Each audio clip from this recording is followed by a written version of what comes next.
안녕하세요. 정신과 의사 김병수입니다.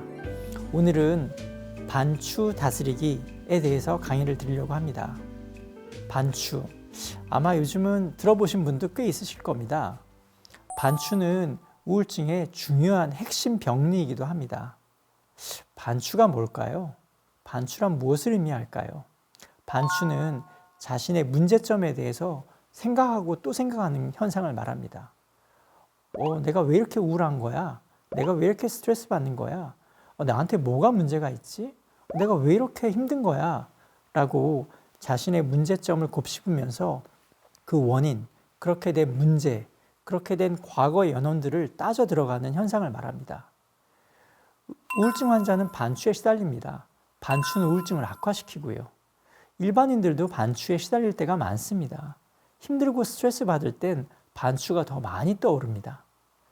이 반추를 다스리는 것이 우울증에서 벗어나는 일이기도 하고요. 건강한 사람들도 반추 때문에 괴로워질 때가 많은데 그 반추를 건강하게 다스려야만 스트레스로부터 자유로워질 수가 있습니다. 우리 생각은 애석하게도 긍정적인 친구가 아닙니다. 우리 뇌는 좋은 이야기를 우리에게 쉽게 해주지 않습니다. 야, 이거 주의해야 돼. 이거 잘못될 수도 있어. 너 이렇게 하면 큰일 난다? 이렇게 해서 너 문제 되는 거야. 라고 부정적인 생각을 우리 뇌는 우리에게 훨씬 더 많이 심어줍니다. 진화론적으로 그럴 수밖에 없습니다. 살다 보면 주의해야 될 것이 많거든요. 우리 인류는 계속 위험을 회피하고 문제될 것들을 조심하고 안 좋은 상황들이 생기지 않게 대비하면서 진화했기 때문에 지금 현재까지도 우리는 주의해라, 문제된다, 이렇게 해야 큰일 안 생긴다 라는 생각들을 훨씬 더 우리에게 많이 알려주도록 세팅되어 있기 때문입니다. 생각은 긍정적인 친구가 아니다, 부정적인 친구다 라고 생각을 하셔야 됩니다. 그렇다고 해서 계속 괴로우냐? 그렇지 않습니다. 뇌와 친해지면 잘 다스리면서 살아갈 수 있습니다. 생각이 떠오를 때 그 생각을 이것이 사실이냐 아니냐에 너무 집착하면 안 됩니다. 우리는 사회생활을 하고 직장생활을 하다 보면 어떤 생각이 떠오를 때 그 생각이 사실일까? 그 생각이 진리인가? 그 생각이 문제가 있나?에 너무 집착하는 습관에 빠져 있는 경우가 많습니다. 생각을 다루고 반추를 다룰 때는 생각이 진실인가 아닌가 보다는 그 생각이 나에게 도움이 되는가, 내 삶에 도움이 되는가 아닌가의 유용성의 관점에서 바라보아야 합니다. 옛날에 내가 이런 일이 있어서 내 삶이 꼬인 것 같아요. 내가 이 사람이랑 결혼해서 내 문제가 더 커진 것 같아요. 우리 부모님이 나를 이렇게 다루어서 내 성격이 이렇게 된 것 같아요. 학창시절에 내 친구가 이런 얘기를 했는데 그 생각을 들어서 내 마음에 상처가 남았어요. 자꾸 이런 문제 때문에 내가 지금까지도 고통받고 있는 것 같아요. 이런 생각에 계속 맴돈다면 그 생각이 혹시 반추가 아닌가라고 점검해 보셔야 됩니다. 그런데 반추에 빠져 있을 때는 그 생각이 반추인지 아닌지 잘 모릅니다. 마치 그 생각이 진실인 것 같고 그 생각을 해야만 될 것 같은 착각에서 헤어나오지 못합니다. 이 생각이 반추인지 아닌지는 한 가지 테스트를 통해서 알 수 있습니다. 한 2분 동안 실컷 생각해 보십시오. 반추에 한번 깊이 빠져 보십시오. 그리고 나서 2분 있다가 자기 자신에게 물어보면 됩니다. 그 생각을 깊이 했더니 그 생각이 나한테 도움이 됐냐? 어떤 획기적인 아이디어가 떠올랐냐? 내 마음을 편하게 해줄 수 있는 어떤 생각이 떠올랐느냐? 라고 물어보십시오. 예스인지 노인지 물어보십시오. 두 번째, 그 생각을 실컷 했더니 기분이 좋아졌냐 아니냐를 물어봐야 합니다. 실컷 깊게 생각했는데 기분이 좋아졌다. 그러면 계속해도 상관없습니다. 생각을 깊이 했더니 답도 나오지 않고 기분도 우울해졌다면 그 생각은 반추입니다. 반추인 걸 알아차리기만 해도 그 반추를 다스리는 방법에 50점은 얻으신 거나 다름없습니다. 반추를 알아차리고 나면 이름을 붙여줘야 됩니다. 이 생각은 꼬이는 생각이구나. 이 생각은 마치 회전 관람차처럼 뱅글뱅글 맴돌기만 할 뿐 답이 나오지 않는 거구나 라고 알아차리는 것이 중요합니다. 알아차리기만 해도 멈추기가 쉽습니다. 실제로 제가 환자를 치료할 때도 그 생각은 반추예요. 그건 반추라고 부르는 현상입니다. 라고 이름을 붙여주면 환자분들은 그렇죠. 그렇군요. 라고 자기 자신의 생각을 정의 내리게 되고 그럼으로써 한결 마음이 편하다고 합니다. 그것이 실제 문제가 아니라는 걸 알게 되기 때문입니다. 우리의 생각은 의지대로 없애버릴 수가 없는 경우가 많습니다. 반추도 마찬가지입니다. 오히려 한 가지 생각을 안 하겠다, 하지 말아야겠다라고 생각하면 오히려 그 생각은 더 많이, 더 자주 떠오르게 됩니다.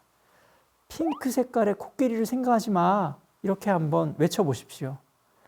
핑크 색깔 코끼리? 이상하잖아요. 더 많이 떠오릅니다. 머릿속에 착 달라붙어요. 생각하지 않으려고 할수록 그 생각은 더 많이 떠오르고 이미지는 선명하게 나타납니다. 이것이 우리 생각이 일어나는 원리이기 때문에 그렇습니다. 생각은 하지 않으려고 하면 할수록 더 많이 떠오르는 역설적 현상이 일어납니다. 반추는 시간이 지나면 자연히 사라지게 되는데요. 사람들은 반추를 붙잡고 놓아주지 않기 때문에 해결을 못하는 겁니다. 나는 쓸모없는 사람 같아요. 내 인생은 한심해요. 나는 이 일을 극복 못할 것 같아요. 옛날에 그런 상처가 있어서 이런 일이 생기면 나는 너무너무 힘들어요. 이게 반추구나. 이게 이런 내 생각이 나를 더 힘들게 하는 거구나. 기다려보자. 내버려 두자. 라고 대응하십시오. 알아차리고 내버려 두기. 인식하고 반응하지 않기. 이 원칙을 지키시면 반추는 저절로 해결됩니다. 그럼에도 불구하고 이 생각이 떨쳐지지 않는다. 우울한 생각이 떨쳐지지 않는다. 그럴 땐 어떻게 해야 될까요? 4가지 방법을 알려드릴 겁니다. 첫 번째, 그 생각을 오래 했을 때 어떤 결과가 초래될지 한번 상상해 보는 겁니다. 아까 말씀드린 것처럼 반추는 생각하면 할수록 기분은 더 나빠집니다. 그 생각을 깊이 한다고 해서 과거가 달라지지 않거든요.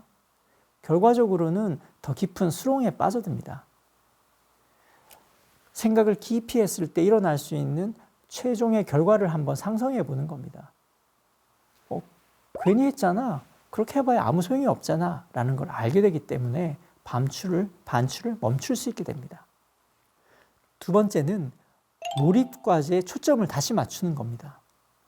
지금 이 순간에 나에게 가장 중요한 일에 집중하는 걸 말하는 겁니다. 반추에 빠져드는 것이 아니라 지금 나에게 가장 소중한 건 뭐지? 지금 내가 당장 해결해야 되는 문제는 뭐지? 자기 자신이 해야 될 일에 초점을 다시 옮겨 놓는 겁니다. 반추가 떠오를 때마다 내가 지금 중요하게 생각하는 것에 집중하라는 의미야 라고 반추의 의미를 옮겨 놓는 것입니다. 그래도 잘 안 되는데요? 어떻게 해야 되죠? 라고 하면 기적이 일어난 이후의 삶을 상상해 보는 것도 도움이 됩니다. 모든 문제가 해결된 다음에 내가 어떻게 살아갈 것인지, 그런 문제가 없어진다면 나는 어떻게 행동할 것인지를 떠올려 보는 겁니다. 그리고 지금 비록 그 문제가 남아있지만 마치 그런 것처럼 행동을 하는 겁니다. 그러다 보면 스트레스로부터 좀 자유로워지고 생각으로부터 벗어날 수 있기 때문입니다. 감각 경험에 집중하는 것, 내가 지금 몰입 경험을 하는 것, 나에게 주어진 일에 최선을 다하는 것, 이런 현재에 집중하는 것이 반추를 줄여주는 핵심입니다. 제가 추천드리는 또 하나의 방법은 걷기 명상입니다. 명상이라고 하면 조용한 방에 가부좌 틀고 앉아서 생각에 집중하는 것이다 라고 착각하기 쉬운데요. 그렇지 않습니다. 명상은 일상생활에서도 충분히 할 수 있습니다. 설거지를 하면서도 명상을 할 수 있고요. 걸으면서도 명상을 할 수 있습니다. 현재 내가 느끼는 감각에 집중하면서 생각을 다스리면 그것이 바로 명상입니다. 걸음을 걸을 때 발바닥이 땅에 닿는 느낌에 집중을 하는 겁니다. 스쳐가는 바람의 느낌에 집중을 해보는 겁니다. 걸으면서 하늘을 바라보면서 하늘이 파랗구나, 파란 하늘이로구나 라고 주어지는 감각에 몰입해보는 겁니다. 그걸 음미하는 겁니다. 단순한 몰입 행동도 도움이 됩니다. 걷기 명상을 하고 싶은데 야밤에 밖으로 나갈 수는 없잖아요. 그럴 땐 저는 그러면 콩나물 꼭지라도 따세요 라고 말합니다. 양말을 개는 것도 방법입니다. 옷장을 정리하는 것도 방법이고요. 책장 정리를 하는 것도 방법일 수 있습니다. 설거지를 하면서도 물의 흐름이라든지 뽀독뽀독거리는 소리에 집중을 해본다든지 깨끗해진 접시를 바라본다든지 지금 이 순간 할 수 있는 작은 행동에 집중을 하는 겁니다. 이런 단순 반복 행동이 생각을 줄여줍니다. 판단하거나 평가하지 않고 지금 주위에 주어지는 일들, 주어지는 감각을 하나하나 음미하고 느껴보는 것입니다. 밥을 먹을 때도 그냥 먹는 것이 아니라 그 순간순간의 느낌을 최대한 집중하고 음미하려고 노력하는 것. 이것이 행복을 느끼게 하고 만족감을 느끼게 합니다. 음악을 들을 때도 그냥 흘려 듣는 것이 아닙니다. 단순히 음악이 좋다가 아니라 이건 기타 소리구나, 이건 바이올린 소리구나, 이건 피아노 소리구나. 작은 악기 소리 하나하나를 선명하게 구분해서 들으려고 노력하는 것이죠. 그러다 보면 충만한 느낌이 들 뿐만 아니라 부정적인 생각으로부터 자기 자신이 점점 멀어지고 있다는 걸 깨닫게 됩니다. 내 생각으로부터 멀어져서 내가 이런 생각을 하고 있구나 라고 깨닫게 되는 것. 이런 것을 두고 포괄적 거리두기라는 용어로 저희는 설명을 합니다. 반추는 우리를 더 우울하게 만듭니다. 반추를 알아차려야 합니다. 반추로부터 벗어나서 지금 이 순간 내가 몰입할 수 있는 감각 경험은 무엇이지? 내가 할 수 있는 일은 무엇이지? 라고 생각을 옮겨놓고 그 행동에 집중하십시오.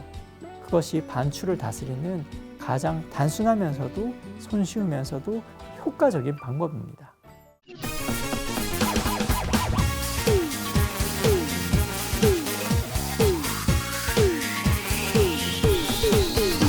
생각교